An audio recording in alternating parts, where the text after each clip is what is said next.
že práve ten barefoot bude mainstream, pretože my ľudia, a hlavne teraz je taká doba, že chceme žiť zdravo, chceme sa zdravo stravovať, športovať, obliekať a tak ďalej, že nám naozaj záleží na tom celom našom tele a na všetkom, takže ja si myslím, že tie topánky s tým veľmi úzko súvisia. A myslím si, že to bude ešte mainstream.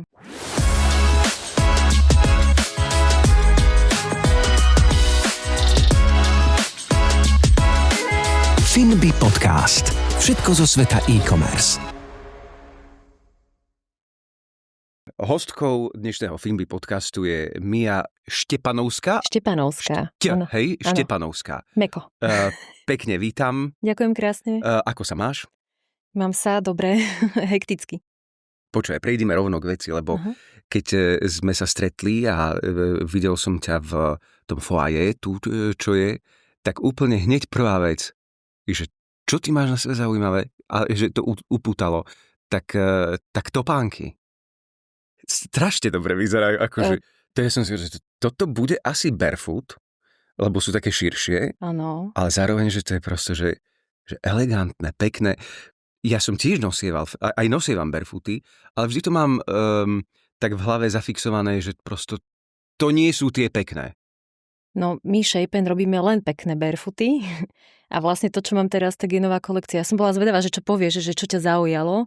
To ako naozaj, že prvá vec, vieš, čo ma takže upútala mi, že fíha, že toto nevídam často. Áno, tak to je Shapen, to sme my. Najkrajšie barefootové topánky na svete. Dá sa to robiť teda. To je, vy ste dôkaz, že môžu byť aj širšie, ale aj pritom elegantné. Aké tam sú kritéria? Trošku ma prosím zorientuj v tom. Môže to byť napríklad, že s opätkom?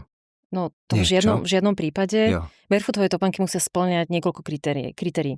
Úplne to najzákladnejšie je, že tvár tej topánky musí byť anatomický. To znamená, že v oblasti palca by sa vôbec tie topánky nemali zúžovať. To, čo máš ty obuté, nie je anatomická topánka a tie prsty ťa musia bolieť.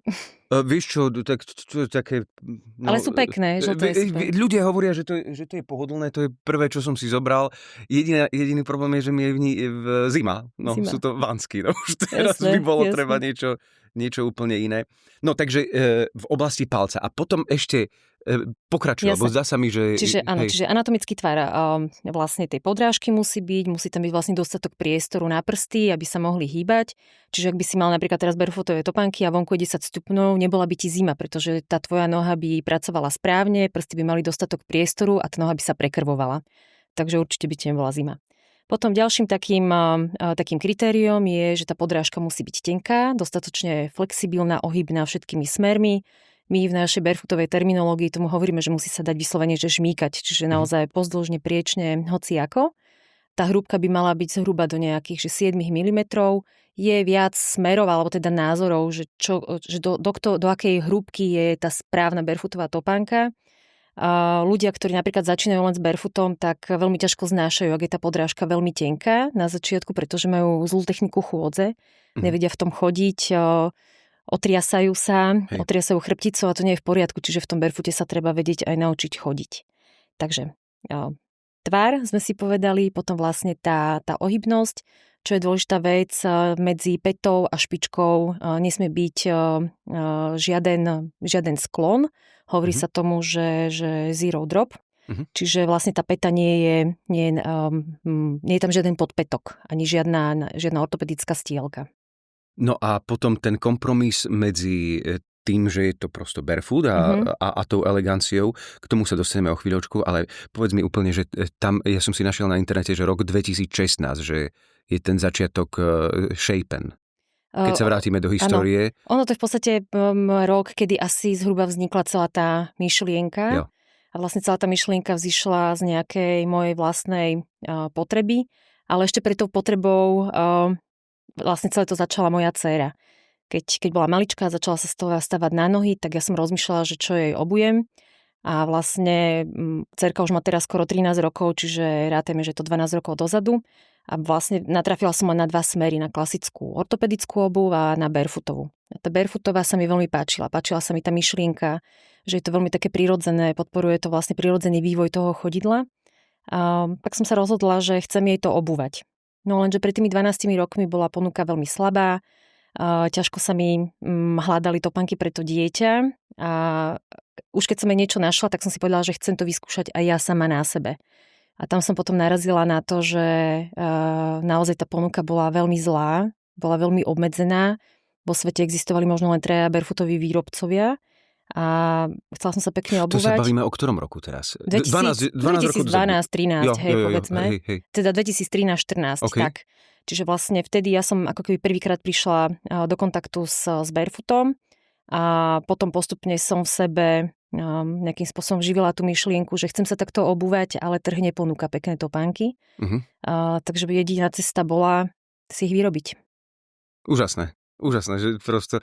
Ale, no hej, lebo ja som to tiež mal takto zafixované, že barefoot topánky to sú tie... Tie päťprstové, že? Všetci si myslia, že to sú tie také škaredé žabacie. A tie nosia tí lesní ľudia, áno, s tými ľanovými košieľkami, vieš, no. A že... ale potom sa to začalo tak meniť a začali prichádzať rôzne značky, však aj na Slovensku sú jedna veľmi úspešná tiež a okrem Shapen samozrejme. Chcel by som sa opýtať, že ako si potom našla ten spôsob, že teraz to, čo tam chýbalo na tom trhu?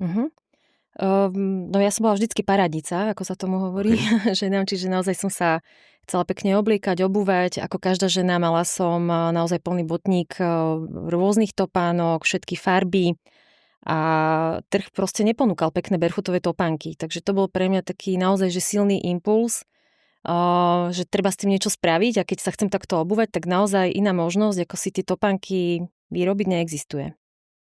A to si vyrobila tak, že doma nejako? Nie, akože samozrejme, že som to nevyrábala doma na kolene, samozrejme, že som to nešila, ale začala som sa tou myšlienkou zaoberať. Začala som si viac študovať o nejakej obuvníckej terminológii, ako vlastne sa topánky vyrábajú, kde sa vyrábajú.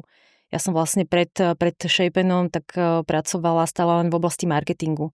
Takže pre mňa, išla som na to možno skrz nejakú tú moju prax marketingovú, čiže možno cez nejaký research, a naozaj snažila som sa zistiť, že čo na tom trhu možno chýba. Urobila som dotazník v barefootovej komunite, ktorá sa združovala v tých časoch v takej najväčšej, dalo by sa povedať, že svetovej facebookovej skupine.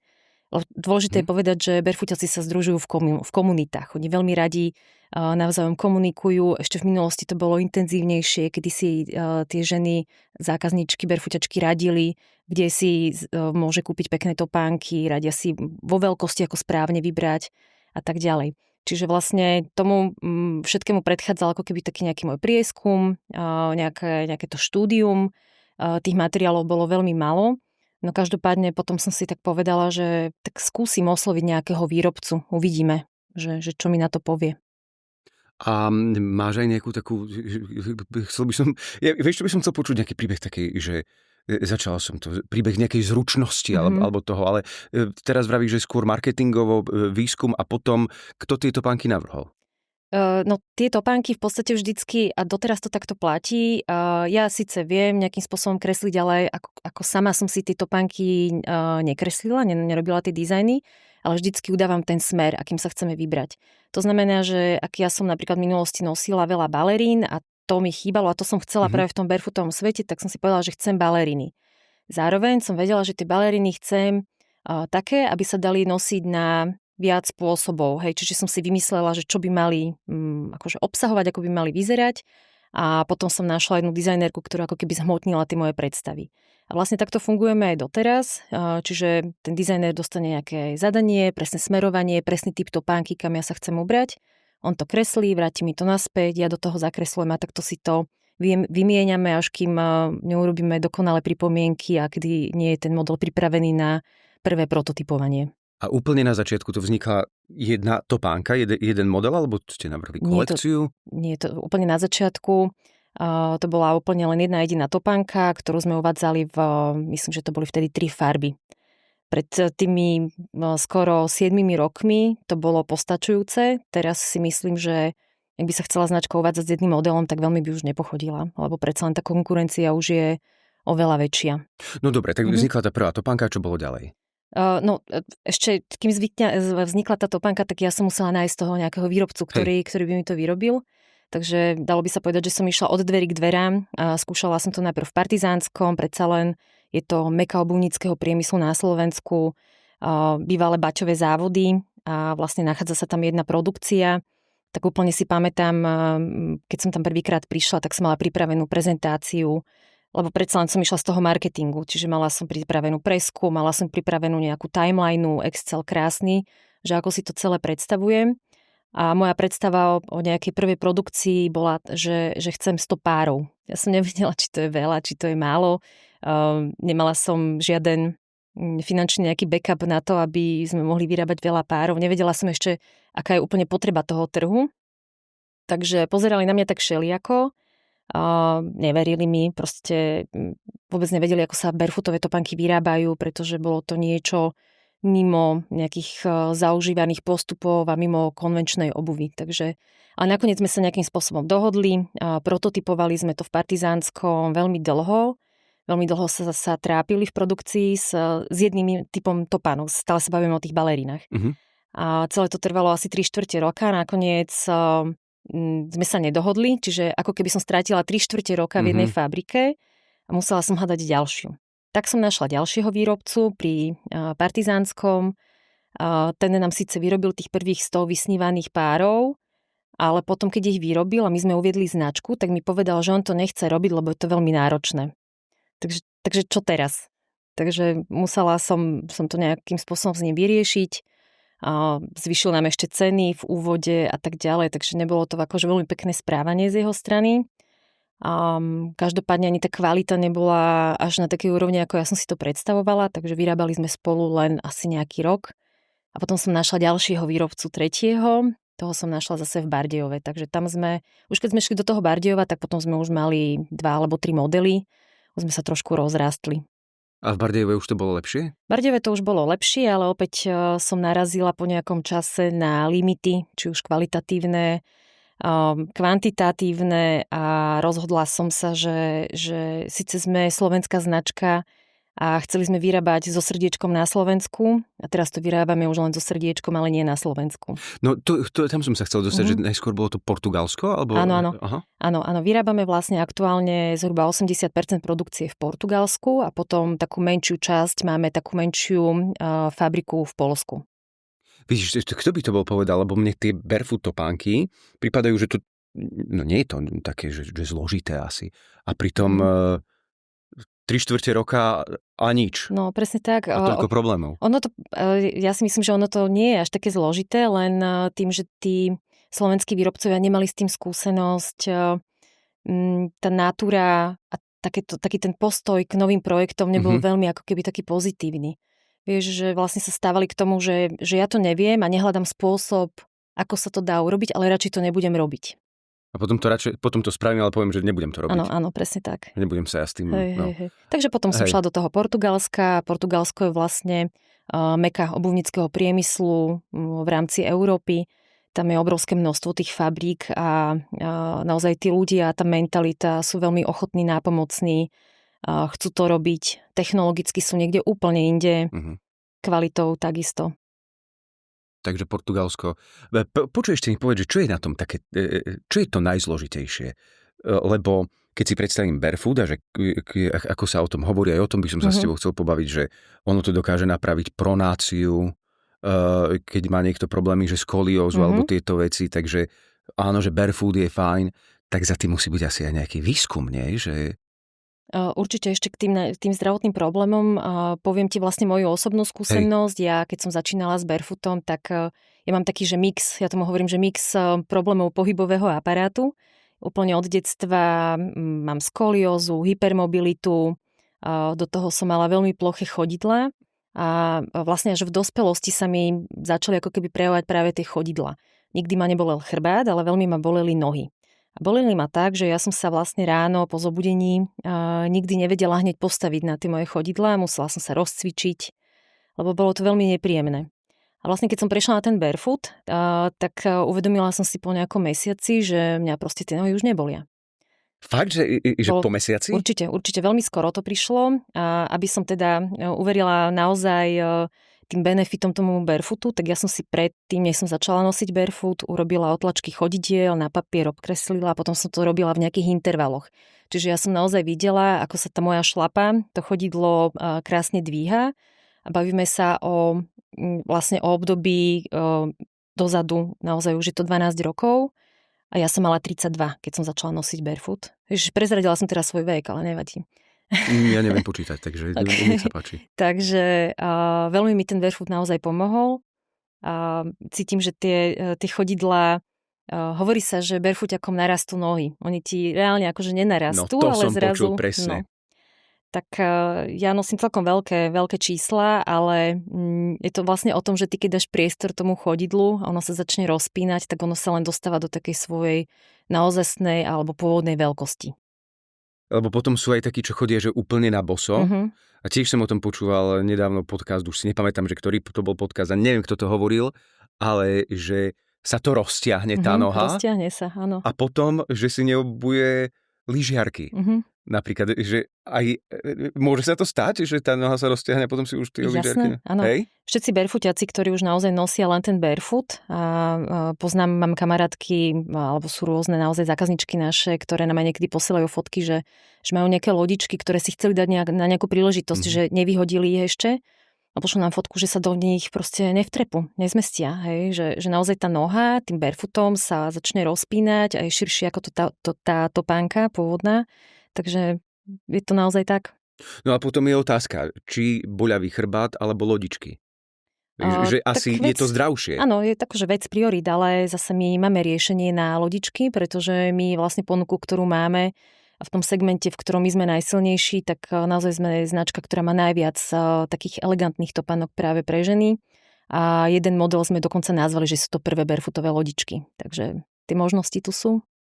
No a kombinovať to, že elegantné a aby to naplnilo tú požiadavku trhu, že elegantné, pekné, ale pritom barefoot, tak povedz mi o tomto, že aká toto bola cesta. A aké to je? Jasné, cesta. Tak ono vlastne do tých dizajnov a vlastne do celej našej značky vnášam. Ja sa snažím vnášať do toho takéto svoje. Nielen to, čo mne sa páči, ale mám si myslím, že také dosilné estetické cítenie.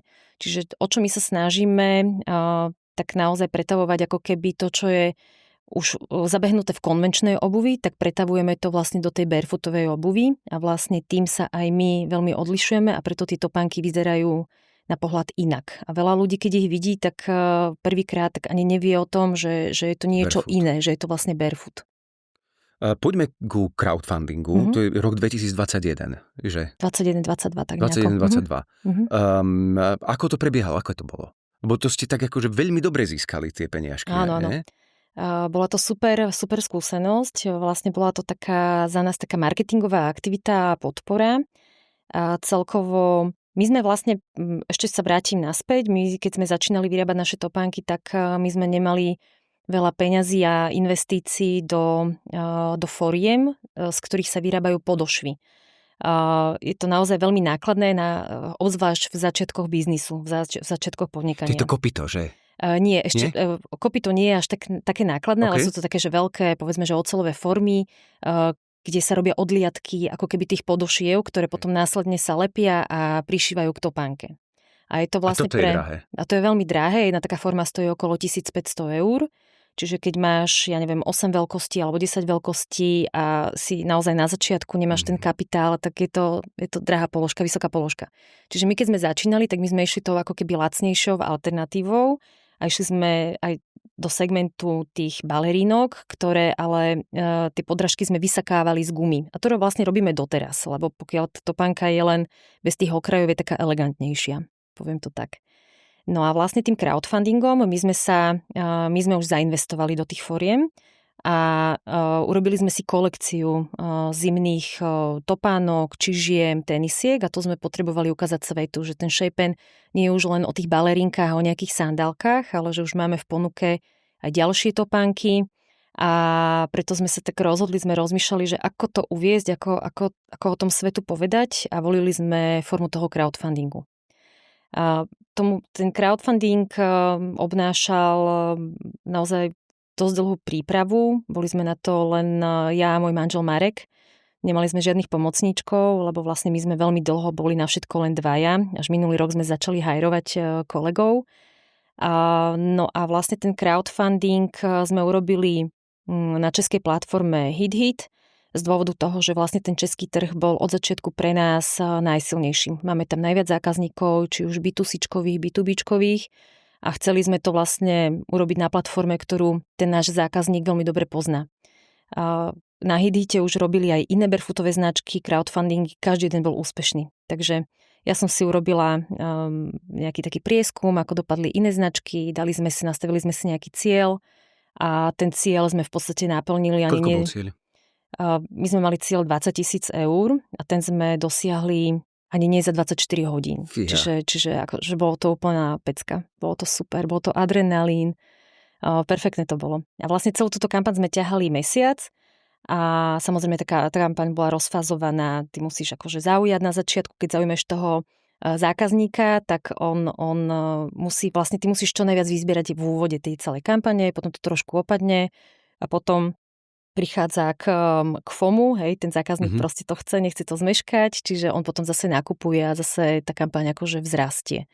A nám sa vlastne podarilo v tom roku 2021-2022 vyzbierať na tejto kampani 96 000 eur a v tých časoch sme sa stali vlastne najúspešnejšou crowdfundingovou kampaňou na Slovensku.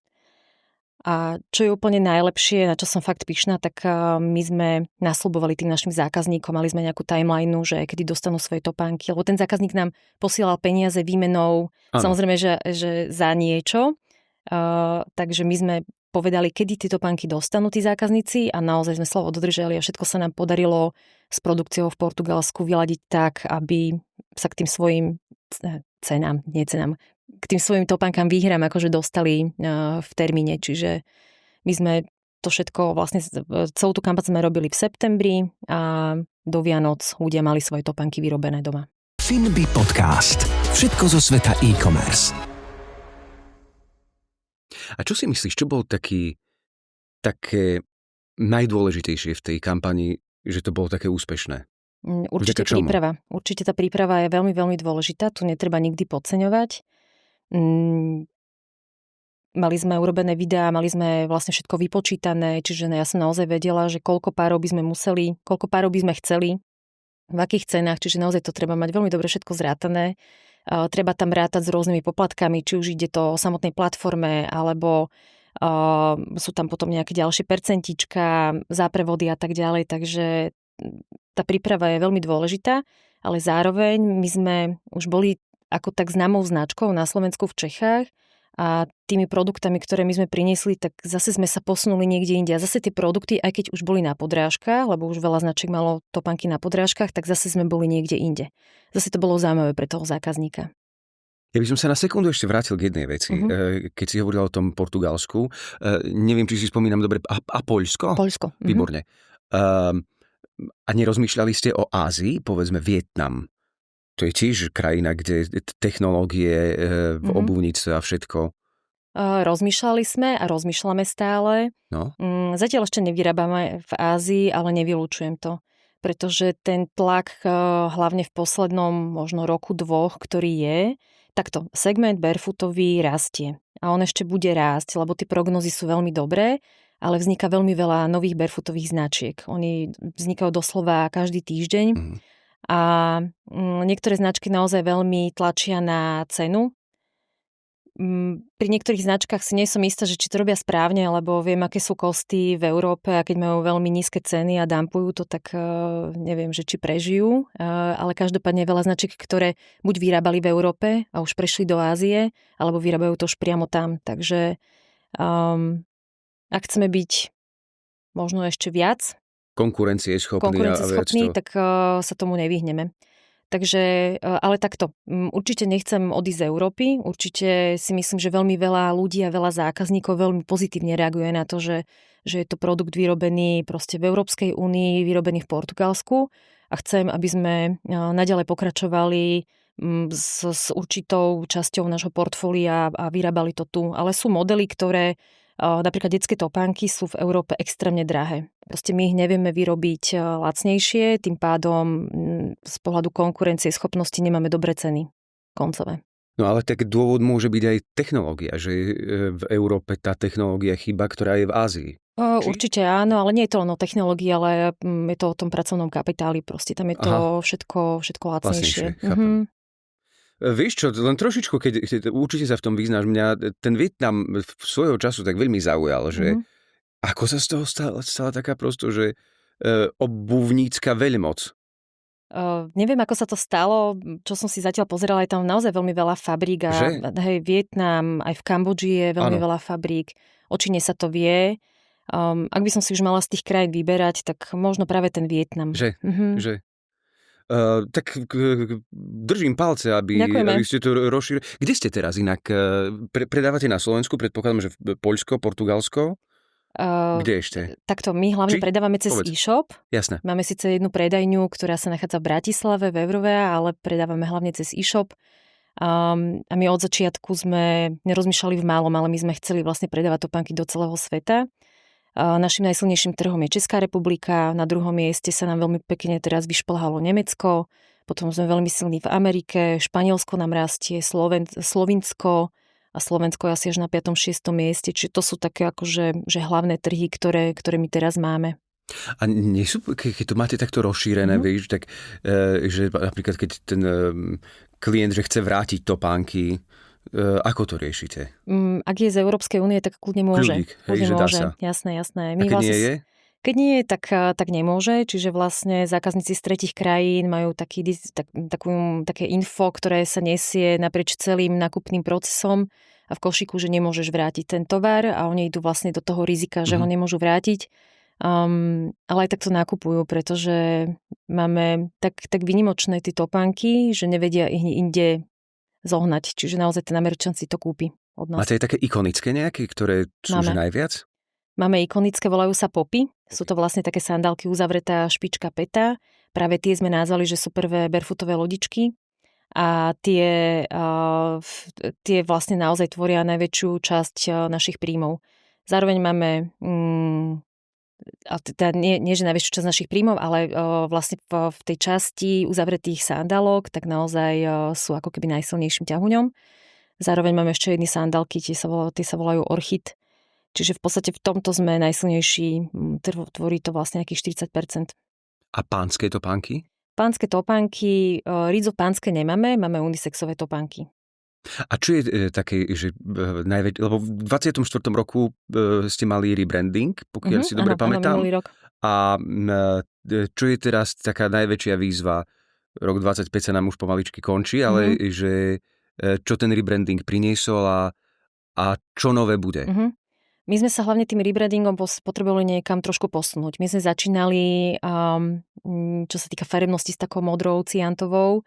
V tých časoch pred tými skoro 7 rokmi to bola super farba, lebo sme sa odlišili hneď na prvú, ale celkovo ten Shapen je pozíciovaný, my sme taký dala by som povedať, že viac fashion značka a tá modrá sa už proste nehodí k Shapene, čiže modrú sme nechali len na detskú kolekciu, presnuli sme sa do čiernej, tá je veľmi elegantná, čiernu používajú aj veľké modné domy, veľmi známe značky, tak tým sme sa trošku chceli odlišiť.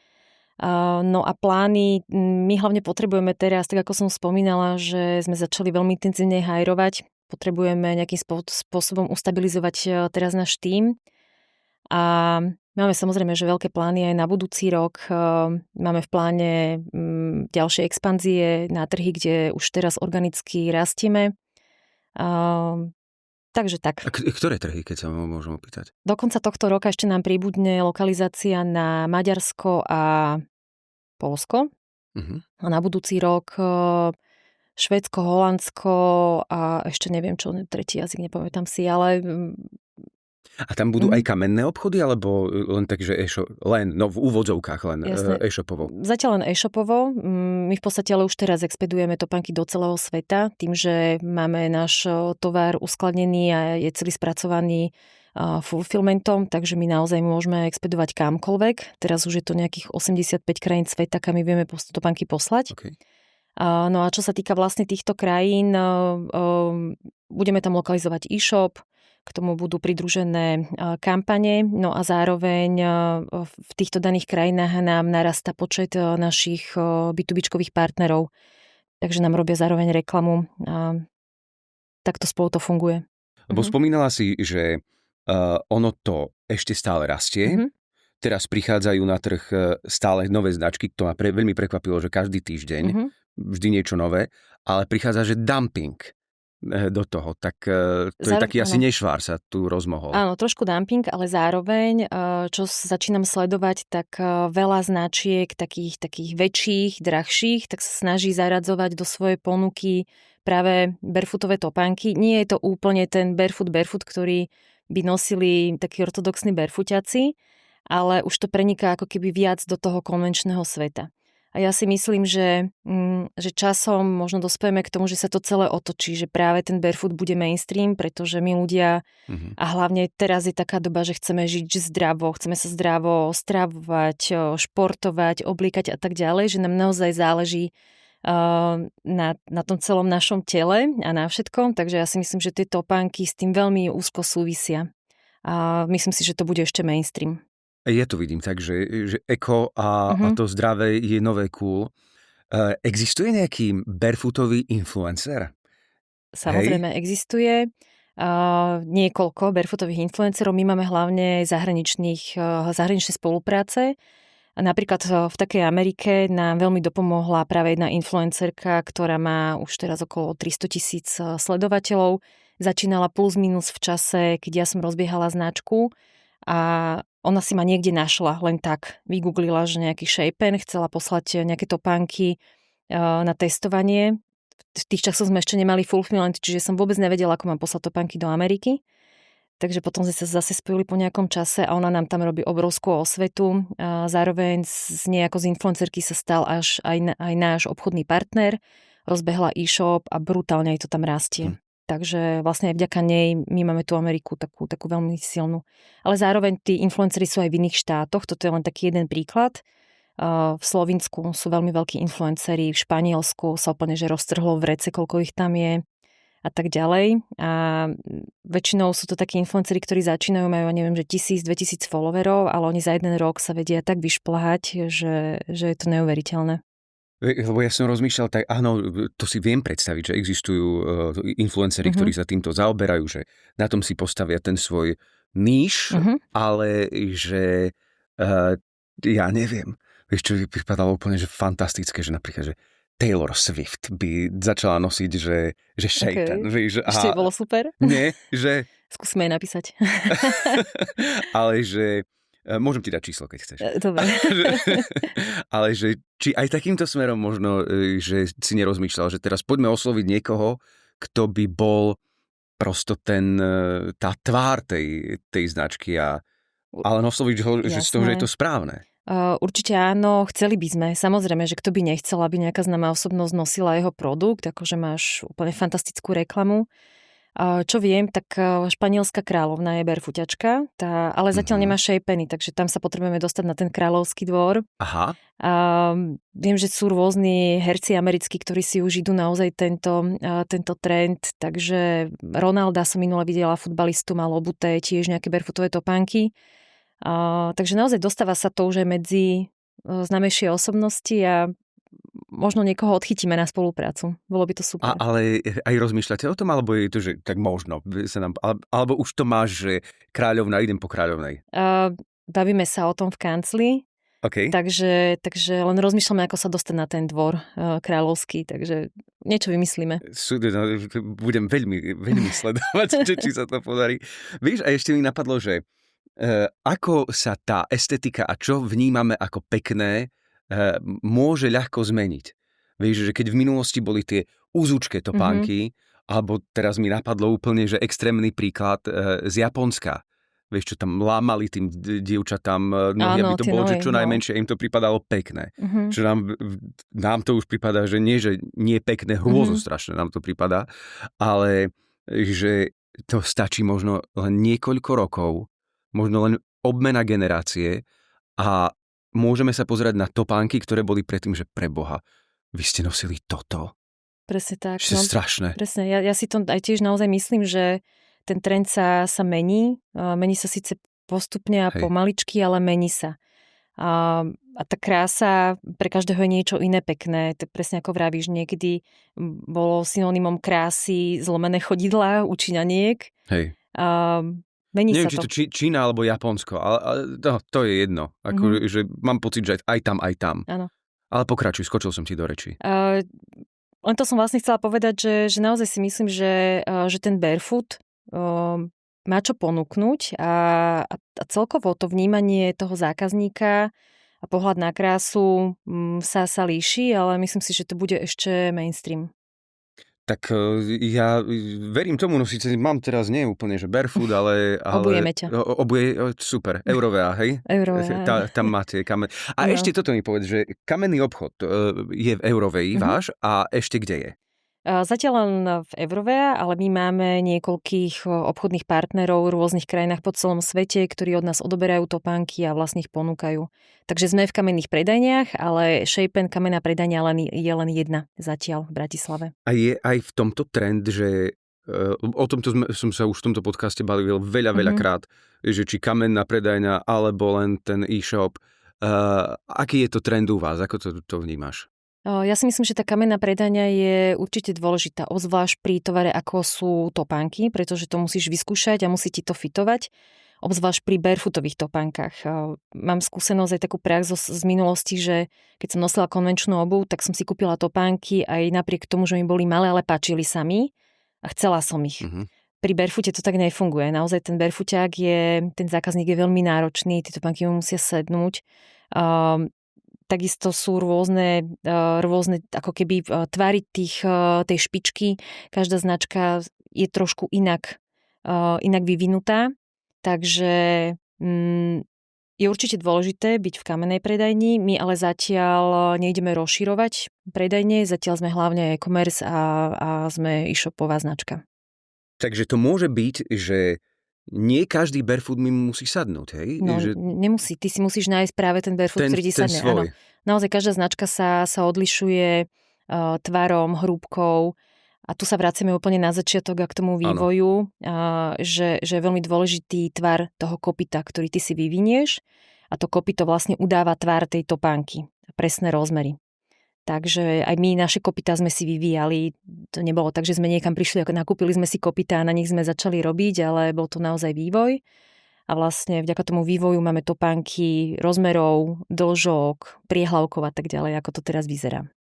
Tak ešte raz držím palce, nech vám všetko vyjde. Je Ďakujem. To veľmi osviežujúce a veľmi príjemné, že ďalšia slovenská firma taká úspešná aj za hranicami Slovenska a ešte presne v takomto zaujímavom segmente a v takejto inovatívnej veci. Ďakujem všetko krásne. dobre prajem. Ďakujem krásne.